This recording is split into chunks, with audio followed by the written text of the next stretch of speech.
Good evening, folks. Very good. I say good evening. It could be good morning for you, depending on where in the world you are joining us from. But welcome. I'm Dan. In fact, if you don't know who I am, I'm Dan Richardson. And my friend Margot here is Margot Raggett, MBE. And there she is, joining us live from Greece. I'm in London. Margot's in Greece on the beautiful island of Kefalonia. And here we are to talk about the amazing new book in the series, which launches just a week on Wednesday on October 9th, which is remembering that. Look, let's get visual straight away. We're here to talk about this incredible book. Margot, good evening. Hello, how are you? Fabulous. How are you? I'm very good, thank you. I am indeed over in Greece for a couple of days, and the weather is slightly nicer than the UK, so I'm happy to have escaped that cold. It's really cold. It's horribly cold today. It's been brutal, quite frankly. The last couple of days we've had basically what I'm saying is, can we please swap places, or at least can I come to Kefalonia? Yes, we can, Dan. No problem. Thank you very much. Actually, speaking of destinations, I love when we do these live broadcasts. I love to know where you guys are joining us from. So if you would care to, you'll find that you're able to comment, which we'll come back to in just a moment as well. But tell us where you are. Tell us where in the world you are. Tell us the temperature as well to make it considerably more unpleasant for me. I shouldn't complain too much. It's not freezing just yet, but it's very very unpleasant if you ask me. However, that's by the by. Please do chuck your comments into the chat. You'll find that you can comment. If, for example, you're joining us on Facebook, I think the same may be true in YouTube. But wherever you're joining us from, if you have the ability to chat, we'd love to hear from you. And I wanted to mention that in regards to questions, because just before we get into a conversation, the first thing I want to say is we love these things to be interactive. We love to engage with you, the audience. So if you have questions, please feel free to ask. And I will not just ask Margot or me. If you have a question for me, I will put them I'll put them on the screen. We'll even see your comments. So we have people joining us from the Cotswolds, from everyone's from there we go, Mumbai in India. Sanjay, lovely to see you. Thank you very much for joining us.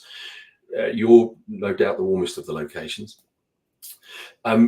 But rather than me whittling about the weather for an hour, which I could, I want to ask you, Margot, because this series, which I think we should get into in more detail as we get into this conversation, especially for those folks joining us who maybe have no idea what the Remembering series is all about. But for now, please tell me about this new incredible book, which is about to launch on October 9th.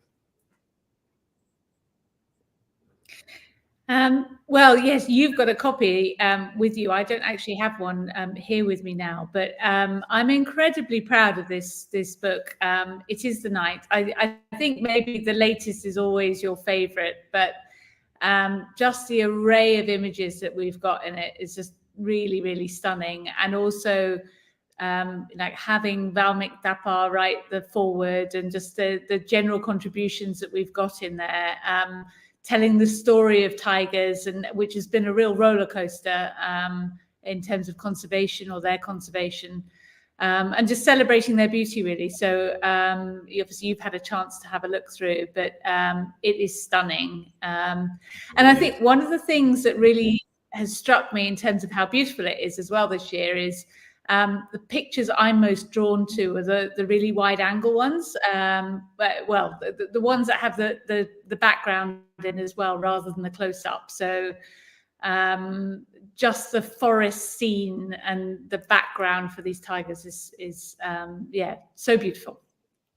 I wholeheartedly agree. And actually, because we've had these conversations before, of course, in person, but also on live broadcasts, and I find myself running out of superlatives. Like, I genuinely cannot. It's hard to process some of the images, and I don't mean any pun there, but they're so beautiful. And actually, my favorite, which I won't even reveal, but my favorite is a wide angle shot, and it's that incredibly photogenic background that is included in this shot. But I think arguably the tiger could be, not that there's a competition happening, but it could be the most photogenic animal you've covered. Yeah, and they are truly stunning, and also really difficult to get good pictures of. Because anyone who's been to India will know that that there's a very strict system, and you're on a road system in the parks and reserves that you're on out there, and often it's quite deep jungle on either side. So you'll actually have often quite a fleeting sighting, unless they're at a waterhole where they might just cross across in front of you and then be gone as well. So lots of people, including me on the first couple of visits I had out there, had little luck in getting pictures. So the breadth of images across India as well that I've been able to get is really great. You were there yourself, weren't you? Tell us about that experience. Yeah, so I was there at the beginning of this year. So I was there in February, March, and managed to go to 3 different parks, so Tadoba, Pench and Satpura. The picture that I've got in the book was actually Satpura, and it's, you'd love it, Dan. To get there, you have to cross a river to start with. So very early morning, just as it's getting light, there's mist on the river. You have to get in a boat and go across before you get in the vehicle to go into the park. And it's just very, very beautiful. And not only, I was quite surprised, I didn't realize I would have such good luck with leopards as well as tigers there as well. So, and again, just the sounds of the jungle. I know we're going to try and have a look a bit later that we've got the exhibition, which is going online tomorrow morning, and we're going to try and give a sneak preview of how that looks. And we've got the sounds of the jungle playing in that exhibition, which is amazing. But yeah, it's a sound that's entirely evocative and like nowhere else on earth. So I really missed it actually when I left. I can't wait to get back. I'm really interested to ask you how it compares and how it differs from obviously your mainstay, which is Africa. But just before asking you that question, or at least asking you to answer that question, I just want to highlight Jennifer's lovely comment. Thank you, Jennifer, for that lovely comment I put on the screen. For anyone who can't see it, the images are soul-stirring. The book is simply gorgeous. Congratulations on another phenomenal compilation. And I couldn't agree more wholeheartedly. The books are incredible. The series is incredible. They're the most perfect photographic collection of whichever species you've covered. And this one's no exception to that. For anyone who doesn't know about Remembering Wildlife as a series, we're going to come back to that as a question for you, Margot, in just a few. But I really would love to know, or to hear from your perspective, because I can give you mine about Remembering Wildlife, but I think no one's better positioned than you to tell us all about it. And particularly, I'd love for you to talk about where you're at financially right now, because it's an amazing achievement. But back to that point about India and the way you just described it so beautifully. We've been to Africa together, of course, you and I, and it's, I mean, it gets right into your soul, doesn't it? And I'm really curious to know how your experience in India differed from Africa. How does it compare? I mean, I think, and again, anyone who's been to India would know that just India everywhere is just the energy and the buzz is overwhelming. And someone said to me before that India, chews you up and spits you out, but you kind of come out feeling exhausted but exhilarated at the same time. And it is just from driving down the streets in any city. It's busy, it's frenetic. And so being in the parks is a bit like that sometimes too, that there are a lot of vehicles around. And I found that quite strange to begin with compared to some of the places I've been in Africa. But if you just kind of go with it, it's such a wonderful, friendly place. Everyone is so happy and smiley and wonderful and embracing of you being there. And I'll just say that the feeling of the jungle is like no other. You just can't really, you just can't compare it to Africa. You just have to go, Dan, basically. I can't tell you. It's on my list. It's on my list. And it's really interesting you talk about the sounds. And I agree with you on that as well, because in fact, it was when we were on the trip, which included Tanzania, we were in the Serengeti. And I don't know if you remember that incredible place we stayed. Of course, you remember the place, but the sounds of dawn. And I remember just sticking my phone on the veranda one morning as the sun was rising to just stop moving, just so that I wasn't adding to the noise and just hearing the world come to life. And whether it's Africa or India or anywhere else, I've recently been to Costa Rica again, and it's that the sound is just incredible, isn't it? It adds so much to the immersive experience. Yeah, and it's just that primal connection with nature, isn't it? And just removing the kind of man-made sound and just hearing nature overwhelm you, which is the reason I got addicted to wildlife and wildlife photography, is because it's meditative. It's you're just kind of connecting to something very primal, and all the nonsense us humans bring to the world kind of disappears, and you're just at one with nature, which is really special. So it really is.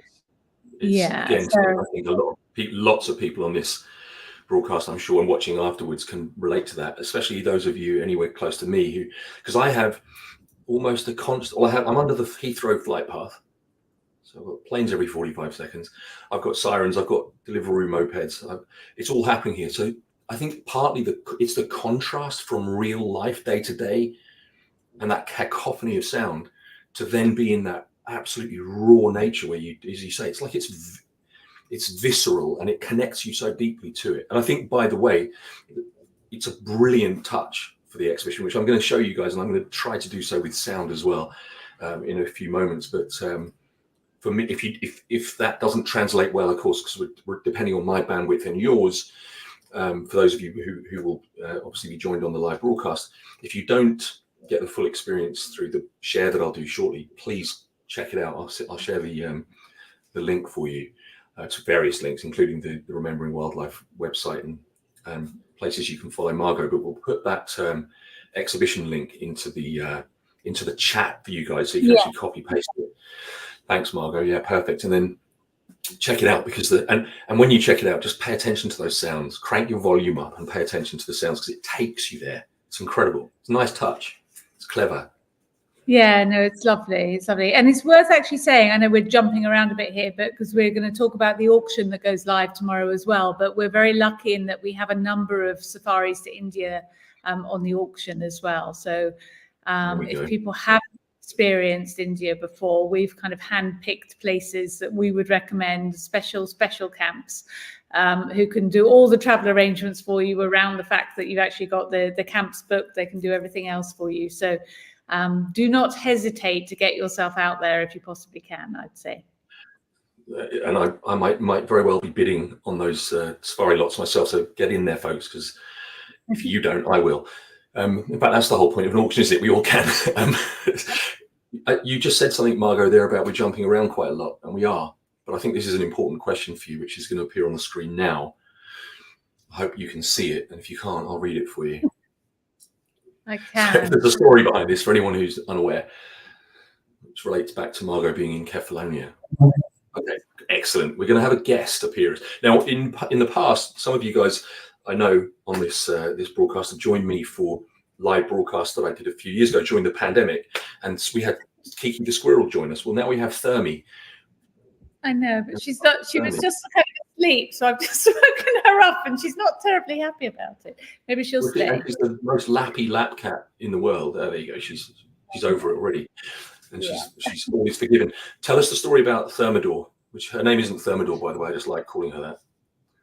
Yes, and she is. She's a stray cat in Greece, as people might know. There are many stray cats. And she adopted, so I have a house here, which is a holiday rental. So holiday guests come out all every summer and rent it. And the lovely Jackie, who's on this stream, actually was here a couple of weeks ago. So in fact, she was only here 3 days ago, I think. She's saying, yay, Thermi, missing her. But yeah, so it's a villa that gets rented to tourists, and she turned up as a kitten and basically adopted the place, and everyone fell in love with her. So it's her territory. So now, if anyone ever rents my place, they have to look after her. It's mandatory that you give her lots of cuddles. You can just see her now. She's just like gazing at me. She's quite aggressive. Oh yes. She's very, very sweet. So yes, she owns the place, and we're just lucky that we're allowed to come here. There we go. I think it's safe to say that everyone approves of that rescue right there. See, it's not just tigers, gorillas. The rest of it, it's stray cats. And speaking of Jackie, there you go. Jackie's talking about India getting under your skin just as tigers do, but Jackie, like me, is in cold London. Hi, Jackie. It's nice to see you. Thank you for joining. So there you go. Great. Thank you, Sandy, for your question about Thermi. There she is. I thought that was worth throwing in there. Would you like me to attempt? I say attempt because, as I say, we're going to be somewhat dependent on bandwidth and technology. Shall I attempt to show people the exhibition? Yes. Like I said, folks, Why not? If you don't, if this doesn't translate, as I hope it will, my bandwidth is pretty solid, but we're depending on a lot of technology working here. Please check this out for yourselves. As I said, we'll put the link into the chat at some point. I mean, I can put things on screen like this, as you know, like I like to show off by going, look, follow Margot there. It's all very fancy. It's like CNN, but better. Can you share your screen, Dan? This is the question. Well, that's what I'm just filling in because I don't know if I can. That's why the small talk. Here we go. Let's give it a go. And we may go into infinity momentarily. No, we won't. Look, here we go. Let's do this. Ready? Boom. Yeah. Now, you guys, Margot, you can confirm for me, should be seeing. Yes, I can see it. To the exhibition. So I'm going to now. Let me just double check that I've done something, because I want to make sure I'm sharing sound as well. Although it doesn't seem to have a. Let's stop sharing. No, for a second. the sound only happens when you click enter the exhibition. So you'll hear it once you've done the enter. No, I mean, here it is. I found it. It's in the. We're using a thing called StreamYard for this live broadcast. For anyone who's a geek like me, it has a little button which also includes audio, but it's switched on, so we're good. So you should hear this as well as see this. I'm very excited for you. Here we go. Enter exhibition. As I said, you can do this for yourselves after this broadcast as well. But I'm going to stop talking and let you hear this.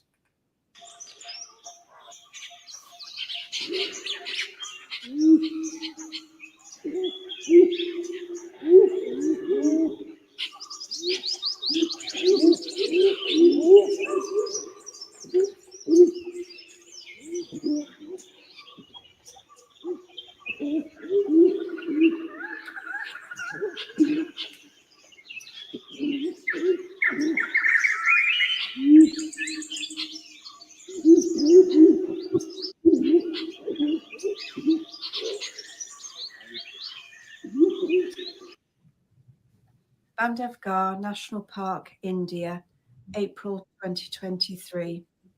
We were being driven through the park, comfortably numb in our gypsy vehicle, taking in the sights, smells and sounds of the forest, always on the alert for a tiger sighting. Suddenly, our guide called, "Tiger, tiger!" We sat bolt upright. Walking on the other side of the fence was the most magnificent animal. It was apparent that she was looking for the way back into the park. Soon after, she stopped and slid underneath the fence. Halfway through, she paused and looked straight at me. Wow, the connection was intense. I felt excited and terrified in equal measure. Pretty amazing stuff. Yeah, so those voice notes. I don't know if I can speak over.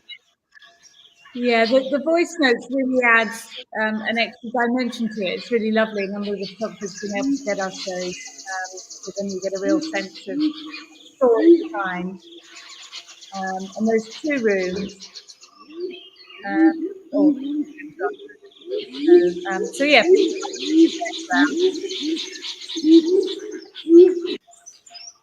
Amazing. It allows you to click on one thing. Say again. Couldn't hear you for the angle.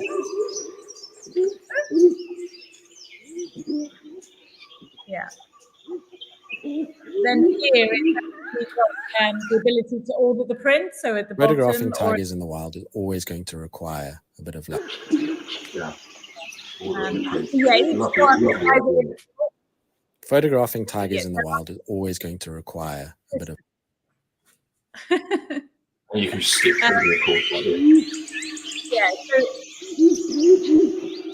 go back that we're on, but without the sound. Photographing tigers in the wild is always going to require a bit of luck. And then if you see, it's got click on auction. So if you click in the bottom right, yeah.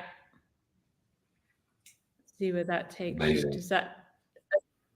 Does that open another screen for you? Basically, people can then buy, they can look through the exhibition. They can then either, some of the pictures are in the auction or some of them are just for sale as prints. So then people can go through and order them if they want to. Well, I will show you what it did jump to, but you're right, it did it on another screen. However, I can do this, and then you can see that. So that's where clicking on the auction link took me to, so I can bid on the print. What a print. What a photo, goodness me. And they're all extraordinary, like they're all utterly incredible. Yeah, actually, so then if you click on silent auction items on the left under the home. Right here. Yeah. Then that's got all the auction items, so then you can scroll through. So we've got the cover print there by Sarah Skinner, who I know is on this this call. So we've got quite a lot of prints there. And then when you go down further, I know it's stunning, isn't it? And then when you go down further, then we get into the safaris. I know her. You know her, do you? Yeah.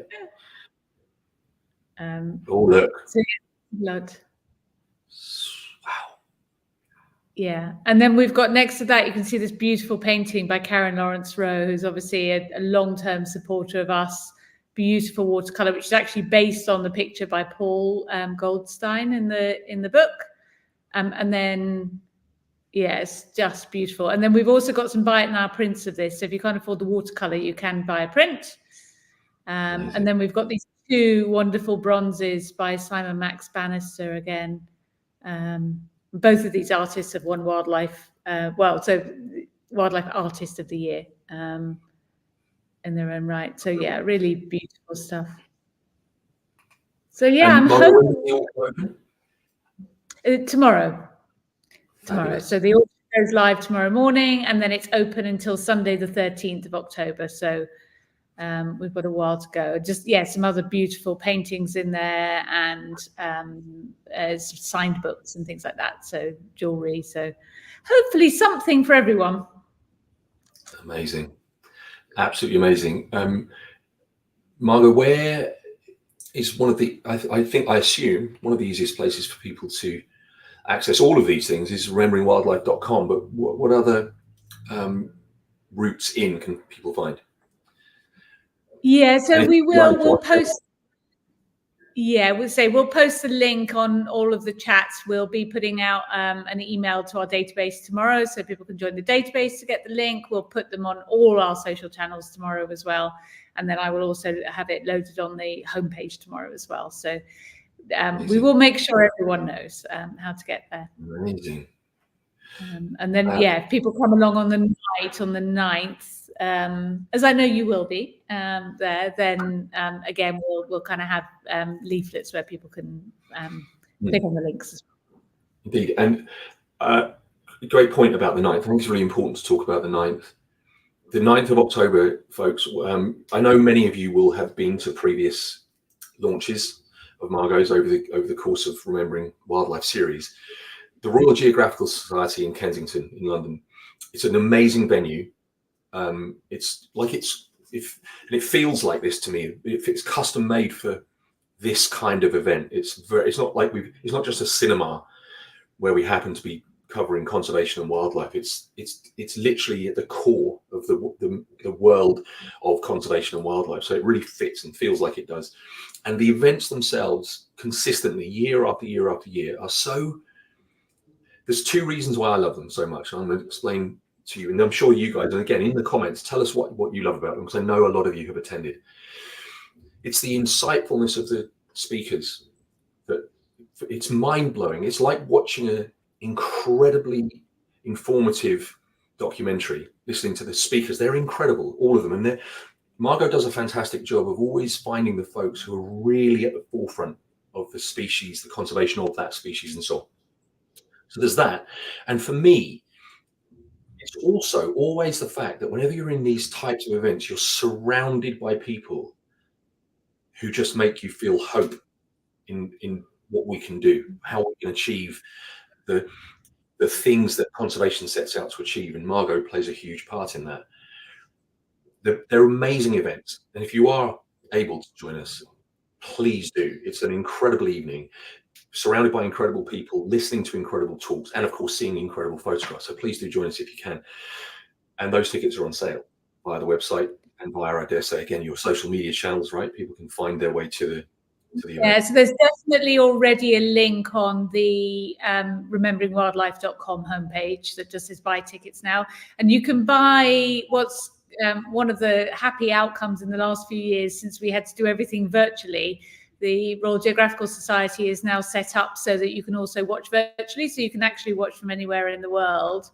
And there's, for people at home, there's extra content to watch. So while we're all kind of arriving and some of the VIPs are in the drinks reception, there's an hour.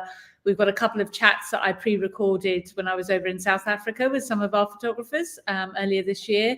And then in the interval, when we have a book signing in London, then we at home are showing a chat with some of the Indian photographers. So we've been really hard at work kind of making the most of that content for everyone to join in. And then on the book signing, I think there's like 25 photographers coming, which is amazing. So yeah, I love the book signings. Just considering they started the first year, I just said, oh, I just had a thought, you know, there's a few photographers here. If anyone in the interval wants their book signing, just go into the hallway and maybe they can sign. And now it's become this orchestrated mission to get like hundreds of people through, 25 people who are signing crazily and stuff. But yeah, it makes the books really special, I think.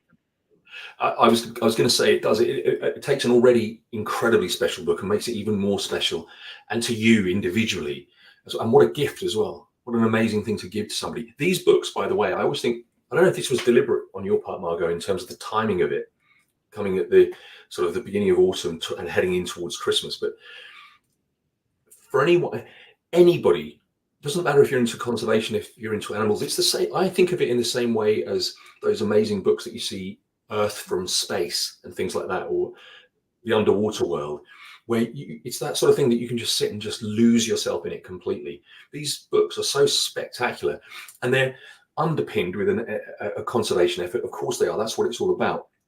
Which reminds me, I must ask you, Margot, to explain about the series in its entirety in a moment. But it's such an incredible gift. I say it. They're all still available, I think. Am I right in that, Margot? Are any of them not available now? Are they all out of print? We've actually invested a lot of money this year in reprinting all of the ones that were out of stock. So I'm slightly nervous because I've kind of burnt our cash flow to reprint all these books. So people now need to buy them to put us back into the positive. But yes, because so many people were messaging every day saying, I can't find Remembering Cheetahs, I can't find Remembering Rhinos. So I felt like I had to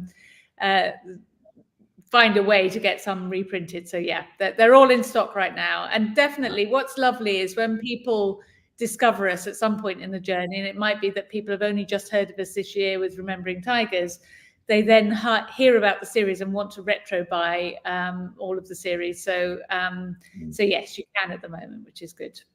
Fabulous.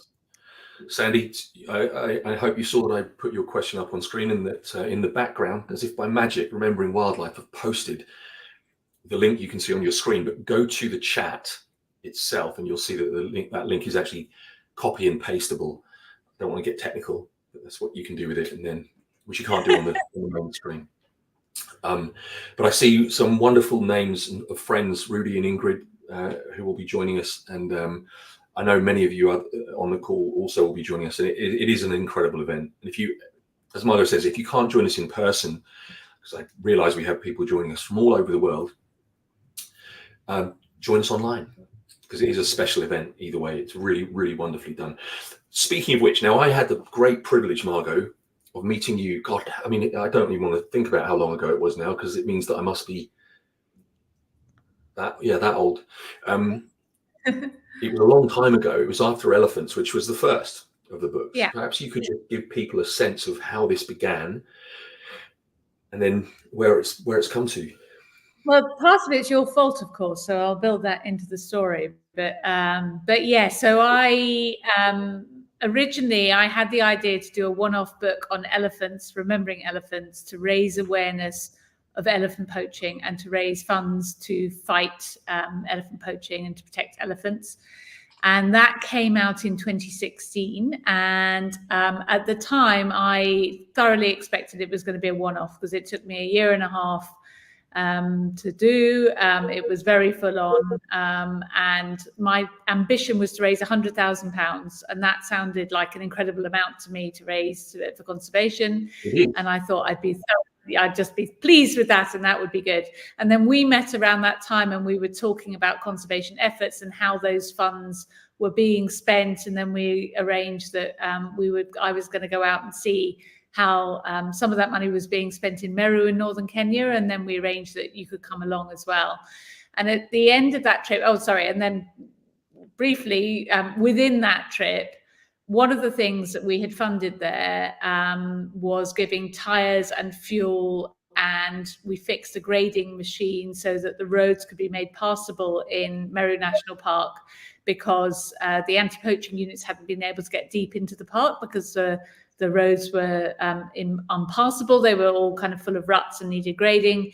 And they didn't have tires and they didn't have fuel. So we had funded that. And then when we were there, I'm sure you remember as well, Dan, one morning we came down early, and there were kind of hushed conversations going on. And we said, what's going on? And they said, actually, last night there were poachers in the park and shots were fired.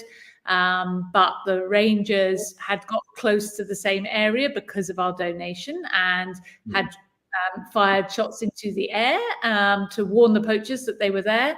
And so the poachers obviously left. And in the morning, the anti-poaching unit could go and check, and there were no carcasses, so nothing had been killed.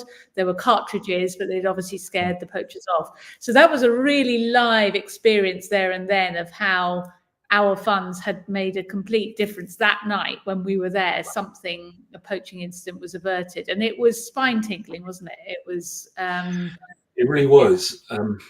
It was chilling. To the reality that hit home in no uncertain terms, but also what I think it does, what you just described, the involvement you had, and the contribution you made through Remembering Elephants to something A, people wouldn't ordinarily think of, but B, it isn't glamorous. Like, a lot of people think about animal conservation and they think about the hands-on, I don't know, translocation of giraffes across Africa and things like that, which is amazing and, glamorous, or if you can call it that. But tires isn't glamorous, but it's absolutely fundamental to the protection of the species, because it comes down to a simple case of if the vehicles can't get to where the poaching incident or attempted poaching incident happens, that's it, game over, literally. Same with grading, where in this regard, grading refers to keeping the roads passable, drivable on, which is a gigantic machine which both Margot and I drove. And before Margot says it, I will say she definitely drove it better than me. I can see this thing's gigantic. This, like, imagine the biggest Tonka toy you can possibly think of, and then double it. And that on steroids was this grading machine, which literally has these kind of great big combine harvester type arms that go across to either far side of the road. And then this gigantic, incredibly heavy vehicle drives down that road and just makes the road a road where it's often flooded and there's mudslides and it's impassable. So you could have the greatest tires in the world, you've got that bit covered, but then if there's an incident on a road that you can't pass, if it's beyond that road, you're screwed. That's the end of it again. So it's really not glamorous, but for me, that underlines one of the key principles that you, Margot, have always had. I think you're brilliant at this, by the way. And I'm sorry, I know that your humility won't take kindly to me saying this publicly, but I think it's important. I think you've been brilliant at always identifying and making it your business to understand fully the issues and the fixes the options available for conservation. And it isn't going to always be that one where people go, oh yeah, I get it. But it's the one that's most effective that you'll contribute to and have done to some enormous extent now, which you must also cover.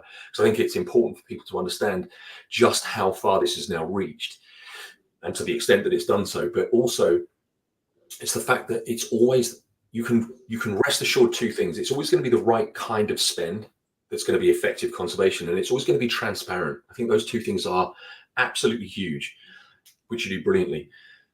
Please go into some detail about the numbers, and I mean in terms of the finance, in terms of the number of projects, the number of countries, and all that amazing stuff. No, thank you. I will. I was very briefly, I'm going to finish the story of how you were part of inspiring it to become a series, because obviously at the end of that visit to Meru, well, firstly, I realized that, like, thanks for the tires, but they're going to run out again in 6 months' time. And I was like, oh, so what will we have achieved then? You know, we've just, you know, helped you for 6 months, but, you know, and it kind of became really apparent to me, having not worked in conservation before, how it's an endless task, and how you can't just kind of make a donation and walk away and say job done, because it constantly needs refueling, as it were. But we then went to Arpeggiata, you and I, and we got to spend time with Sudan, who was the last male northern white rhino. So the white rhino species, there are two subspecies, northern white and southern white. Southern white are the ones that we see across Africa. The northern white, there are now 2 left alive, and at the time we were there were 3, and the last male was Sudan, and he was in the last couple of months of his life, very tired. We were able to kind of sit with him and actually look in the eyes of extinction. Basically, you know, that whole subspecies has been wiped out by humans, and I know both of us got very emotional, and both of us were, you know, saying sorry to him, but kind of in such an impotent way. And so at dinner that night, I said to you, "Oh God, I'm going to have to do another book, aren't I?" And you said yes. And I said, "It's going to have to be on rhinos, isn't it?" And you said yes. And so we came back and announced Remembering Rhinos on the 1st of January 2017. And that's it. Ever since my 1st of January, I haven't had a wild New Year's Eve since, because I've had to be up on the 1st of January announcing the next book in the series. And so now we've gone on to do, so Tigers is the 9th. We have raised $1.5 million for conservation. I've learned. Hold on a sec. Don't just skim over that. Don't just skim over that. Just in case anyone didn't catch that. Say that again. What did you just say? What did I say? I said $1.5 million we have distributed. I think it's to 74 projects in 33 countries. So I think that, and again, forgive me, because I know I'm putting you right on the spot there, but that's what it's all about, folks. That's why this is a campaign in its entirety, and each individual book in isolation. It's all something that I couldn't support more wholeheartedly, because that's the outcome. Remember at the beginning of Margot's story, a target of 100,000, which seemed almost ridiculous at the time, as you described. It was like, what, 100 grand? I mean, I'd do all right for fundraising, and I've never come close to 100,000. And here we are, some 9-10 years later, and it's $1.5 million to, did you say 70 projects in 30 countries? Yeah. 74 projects. Point I'm making, folks, is if ever there was a campaign that you knew would make a difference, and that it's set up in a way that it will make a real difference, tangibly so, and it will be visible to you because of its transparency, you're in the right place. And by the way, this is what I think is so genius about the whole thing, the whole setup of this. You get this, or you get all of them. Like, I've just seen a couple of people talking about getting the Rhino book to complete the set and various different things. These books, I mean, you can see the size and the weight, the quality of it's incredible. It's a brilliant book to own anyway, even if there wasn't a campaign associated with it. They're just incredible. Like I said, they're the sort of thing that you could walk into a bookstore and decide, oh, I'm going to get one of those for this uncle, that sister and blah blah blah, and you could buy 10 of them and make people happy at Christmas, and it's all going to go to the cause. It's just a win-win. It's incredible. And actually, look, Giles agrees with me. Bam. Incredible. It's incredible. Thanks. It's incredible. And it's absolutely, as I said, I mean it sincerely, because don't forget, of course, I love Margot. She's a dear friend. And I'm an ambassador for the Remembering Wildlife campaign project in its entirety. But I'm also a patron or ambassador for 10 other animal charities. And I stand by and support all of them. But this is arguably the most, where else do you give money and get something in return for it and still be making a positive difference? That's a rarity. This is an incredibly valuable book that you'll treasure forever, and you're making a difference. It's brilliant. It's a win-win. So, and congratulations for that, Margot. And also, by the way, I know it's a little late, congratulations on the MBE, and deservedly so. And that's why, folks, that's why it's Margot Raggett MBE. And I've got a friend who's an MBE. That's the important part of this. That's because of all this. It's because of what Margot's achieved. That's what that recognizes. So congratulations on all of that. Thank you. Thank you. I would say we did really strike on a kind of a great formula, as you say, because we're not just saying make a donation. There's so many charities and causes out there that are asking for support, and it's overwhelming, I know sometimes, but I did have a very strong feeling that actually I'll sell you something great, and you've got something that you can enjoy and treasure or give as a gift, and you're also helping us to raise money as well, was a way that we could kind of shake up the model a bit.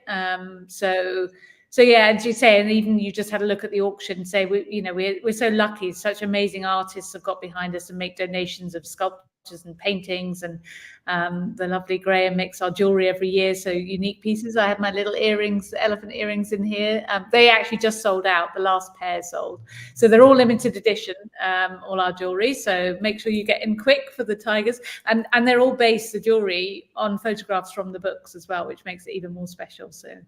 Yes, they are. So yes, I wanted to tell you. Yeah, no, a couple of donations we have made already. Can I talk about those briefly? Because I was just please do.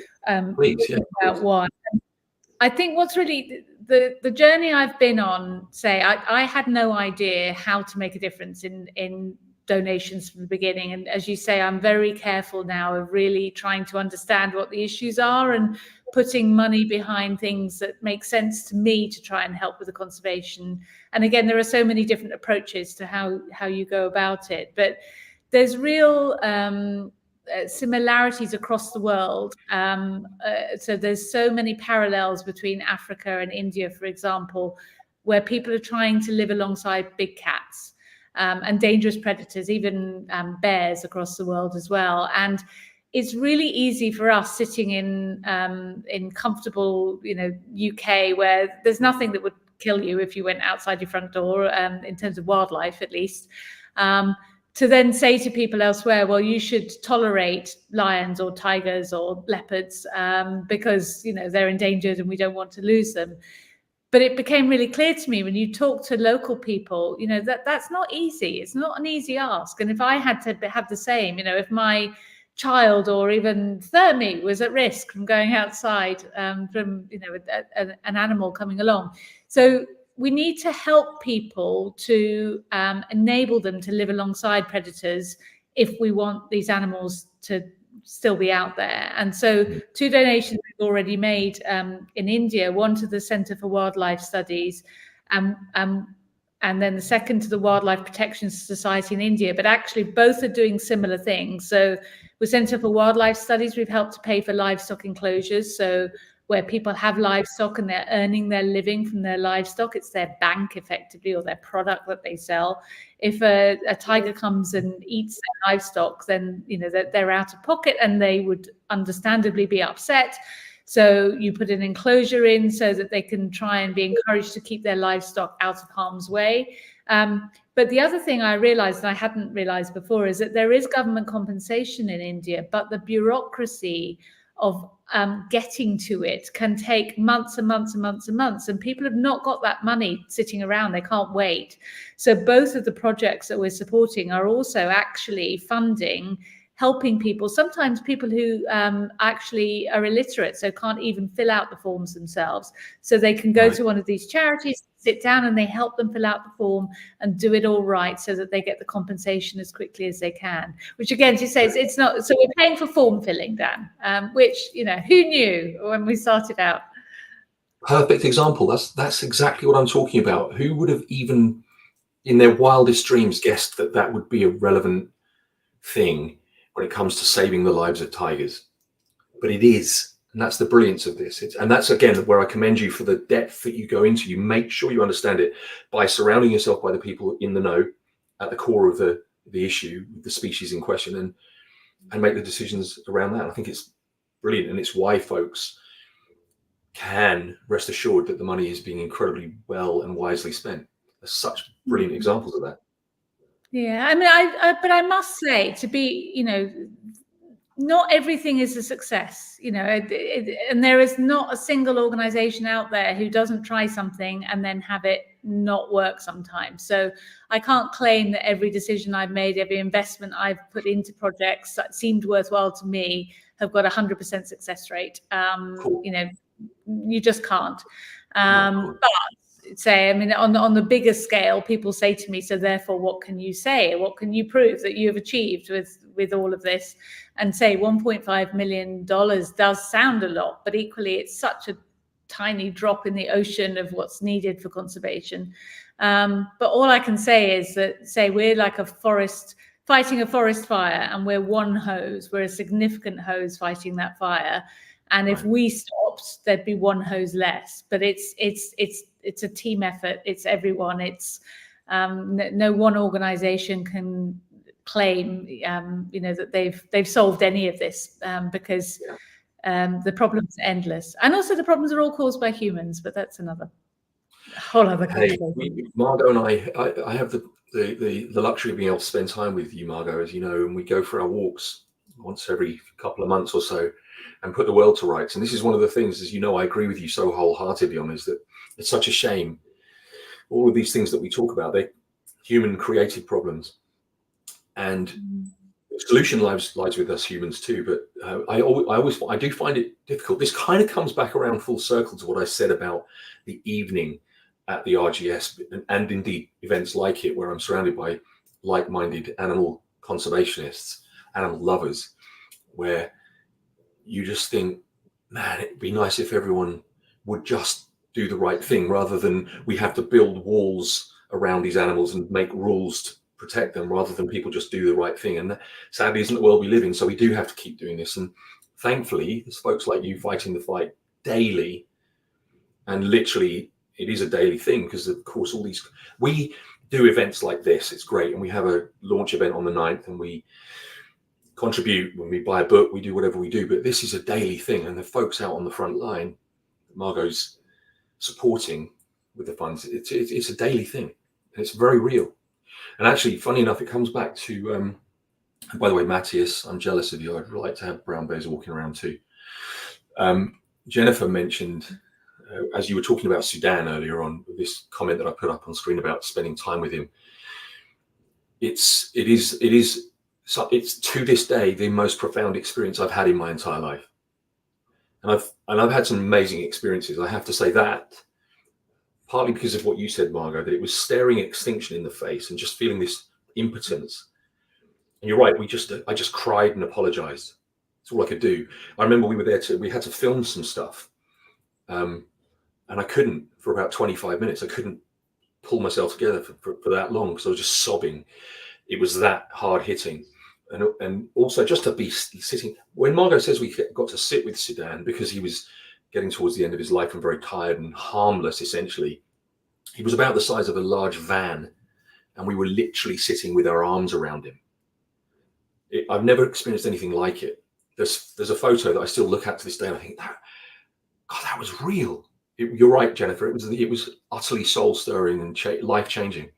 And I know the same is true for you as well, Margot. And Margot kind of does this thing again, daily, just that was a profound impact on me, and I take it seriously, and I try to get involved as much as I can. But I have a day job. This is Margot's day job, and she's a hero like the rest of the folks involved in it. So we're all very grateful to you, Margot.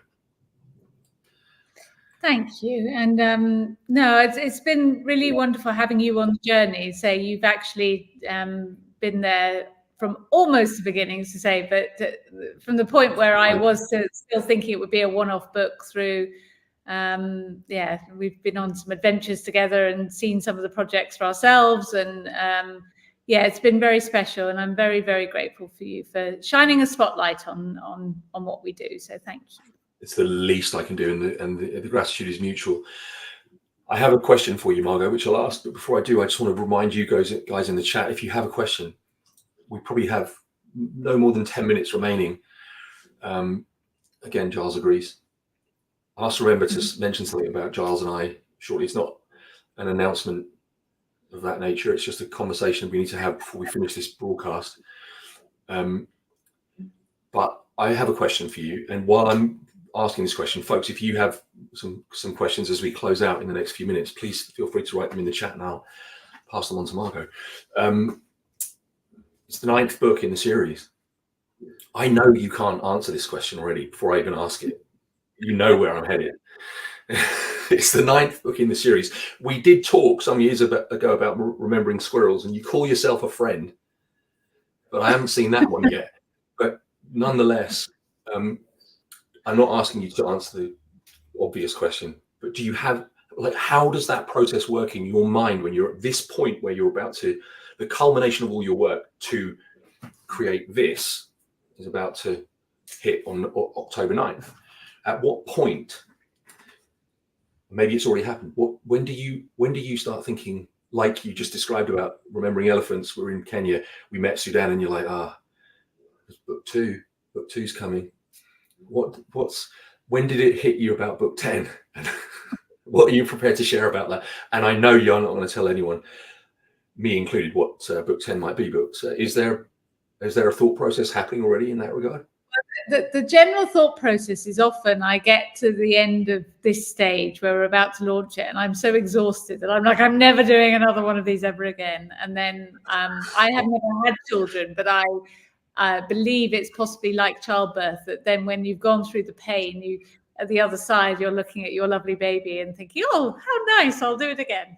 So yeah, we'll see in a few weeks' time. I reserve the right to not do another one. But I mean, my eyes are open all the time to possible species that deserve another book. And also I get lobbied a lot. I get lobbied constantly.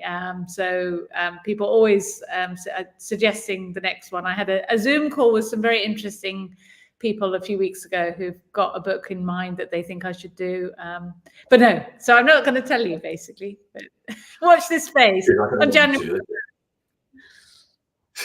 Well, and as if by magic, Ariana's questions just come in. You just described it as being, and now that you mention it, I do remember some of our walks over the years where you've been at that stage where you're like, I don't know about another book. I'm not sure I can do another one of those. And by the way, that, folks, is indicative of just how much blood, sweat, and tears and heart and soul Margot puts into these books, because you really mean it. I know when you get to that point, you're like, it's taken it out of you.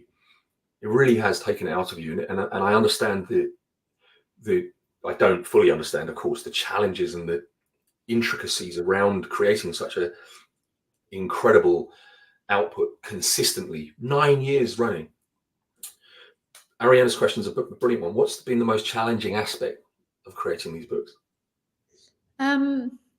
It's the unpredictability of whether they're going to be a success, I think, is probably the answer. Like in the early years, I didn't know, I hadn't made a book in the first couple of years, but now I kind of know all the steps I need to go through. There's a lot of work to get there. I've got a brilliant team who will support me, and from the team who do the editorial side of the book, so designing and editing it, through to the wonderful Victoria, who is my right-hand woman and who helps answer questions and customer service queries and organize everything. And then, say, Jackie, who's on this, also helps as well. And yeah, we've got lots and lots of people helping, but it's still a huge volume. But at this point in the process, I don't know if anyone's going to buy the book. I don't know if anyone's going to support the auction. And it's like we've done all this work and we've put it out into the world, and then I hold my breath because if no one does support us, then that's probably the answer, that I won't do another one, because if the support is gone, then we won't. So it's a kind of nerve-wracking period where you're just waiting to see how the launch goes. And indeed, the Kickstarter's the same. You just, every time I switch it on, I'm like, will anyone be there this year? But I remember saying that. Sorry, go on. Yeah. No, exactly what you're about to say. We've walked and talked, and I've had those phone calls where you're like, I don't think it's going to happen this time. And by the way, folks, I think it's really important to thank you, because I know a lot of you guys on this call and people who will be watching, I say call, it's not a call, this broadcast, and who will be watching it subsequent to this live event. It's possible because of you as well. It doesn't exist without you guys who contribute as generously as you do and as consistently as you do. So thank you as well. From the bottom of my heart, and I know I speak for Margot, it's incredible, the generosity, and I think it's, you know, Matthias had a lovely comment which I just put back up there. It's just a kind of, I think it speaks for pretty much everybody, that we're all right up for a book 10, and I can assure you that the energy and the enthusiasm and the finances behind it will be just as significant, if not more so, than all of them, because you have said to me many times over the years, this is the one, it's just not, people aren't going to like this one as much. It's not, but that's never been the case. You've always, as you say, you switch on the Kickstarter, and then within about an hour I get a call going, we did it, we crushed the target, and it's going up. And that isn't my impression of you, by the way, that's just excitement. By the way, quickly, Donna asks, what about doing moon bears in conjunction with Animal Asia? Great question. The book that, actually, if I'm not mistaken, Margot, correct me if I'm wrong, Moon Bears Are Covered in Remembering Bears, which was a book that covered several species of bear. So in a way, it's a great idea, Donna. So good, in fact, that it's happened to an extent. No. So we covered all of the bears. So there are, I think it's 9 species of bear, and Jill Robinson wrote a piece for the book. She came to, she was a speaker for us as well, and she's had a lot of funding. So if people want to go on the website, rememberingwildlife.com, and then projects, you can click by book and see some of the species that, all the projects we supported per species. So if you click on bears, you'll see the Animals Asia donation. So yeah, good idea. You're right. Jill, exactly. And we did. And by the way, folks, Jill Robinson, for those of you who don't know, is the founder of Animals Asia. She's essentially the Virginia McKenna of Animals Asia, where Virginia McKenna with Born Free and Jill Robinson. In fact, Jill Robinson inspired to create Animals Asia in part by Virginia McKenna. So there you go. There is another question, which I think is probably a really good one to end on, which is this from Sandy. What else can we do apart from buy the book and come to the event? And there may not be an answer to that. Buy the book and come to the event for sure, but auction. Yes. Let's spread the word. So tell people, who we are, what we do, encourage them to buy the book and come to the event. I love it when people receive their books. I'm starting to see a few posts on social now, because some of the books went out slightly earlier than they should have in the US. But so some people have got tigers already, and people then posting pictures of themselves with the tiger book saying, look what I've got, and it's nice, give us great reviews, encourage other people to support us. So we invest a lot of the money. To say, I've put a lot of cash flow into making 7,000 tiger books, but we really only get the money now to give out if people buy the book. So encouraging as many people as you can to buy a book is the best way to help us. I thank you for the question and for the answer. I think it's really important, because I think one of the things that we all see is that it's the echo chamber. That this is the land of social media, of course, and it's such an echo chamber. It's so easy to just see the things and the people that you agree with, and getting outside of that inner circle is crucial. So Margot's point about sharing, it's absolutely crucial. And just a real quick point on that very note. On Friday the 9th of October, certainly on my channel, I don't know why I looked at my watch there, and Friday the 9th of October is, no, the 4th of October, sorry. That's this coming Friday, which is World Animal Day. I will be hosting a live broadcast with Giles Alderson, who is my friend and co-director on a documentary we're making called Food for Thought.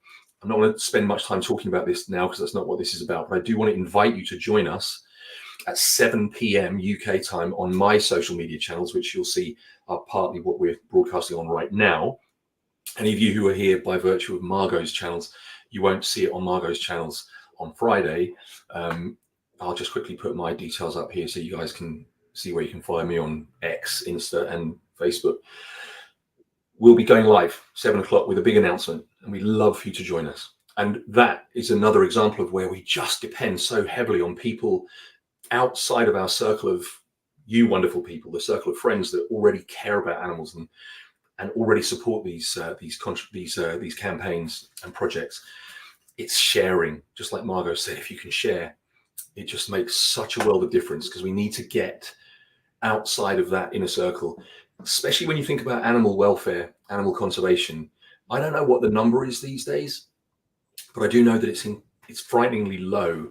The total number of contributions, charitable contributions and donations made to animal charities over human charities is minute. The last number I heard, which is arguably about 15 or 20 years old, was about 0.75%. It's a minute amount of money that goes to animal charities. So we need people to help and people to share. So please do that if you would be so kind, as Margot said. Margot, just put your details up as well, just so that people can follow, in case any of you guys are here by virtue of my Facebook page. Maybe you've just stumbled upon this on my YouTube channel. Here at the bottom, the clever little ticker. I like that. It's going that way, isn't it? That's what it's doing. It's mirrored for me.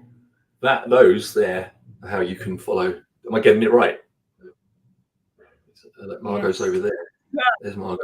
Yeah, back to front. So easily confused.